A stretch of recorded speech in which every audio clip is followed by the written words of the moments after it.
ବସନ୍ତର ଆଗମନେ। ବସନ୍ତ ଆସି ଯାଇଛି, ମୁଁ କାହିଁକି ମୌନେ ବସିଛି। ରୁଦ୍ଧ କରି ଦ୍ୱାର ମୋର, ମନ ତଳେ ହାହାକାର। ବାତାୟନ ପାର୍ଶ୍ୱ ମୋର, କାହା ଆଗମନ।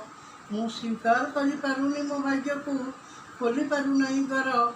ବସନ୍ତ ଆସିଛି ବୋଲି ବିଶ୍ୱାସ ହେଉନି। କଥା ଦେଇ ଆସିଛି ସେ ମୋର ଜୀବନରେ, ମୁଁ କେମିତି ଅସହାୟ, ଛୁଇଁପାରେ ନାହିଁ ତାର ମଳୟ ପବନ। କହିପାରେ ନା ମନ କଥା ତାକୁ, ଅନେକ ବସନ୍ତକୁ ଫେରାଇ ଦେଇଛି, ମାତ୍ର ଏ ବସନ୍ତ ଭିନ୍ନ ଏବଂ ନିହାତି ଏହାର। ବିଶ୍ୱାସ ଭରସାର ପ୍ରାଣକେନ୍ଦ୍ର, ମାତ୍ର ସ୍ୱୀକାର କରିପାରେ ନା ଏଇ ଜୀବନକୁ। କୋକିଳ କୂଜନ କରେ, ତୃତବୃକ୍ଷ ପତ୍ର ଝଡ଼େ, ମୁଁ ଏମିତି ଭାରି ଅନମନା। ଫଗୁଣ ଆସୁ ଏମିତି, ବସନ୍ତ ହସୁ ଏମିତି, ମୋ ଜୀବନେ ସ୍ୱପ୍ନ ନେଇ ତମେ ଆସୁଥାଅ।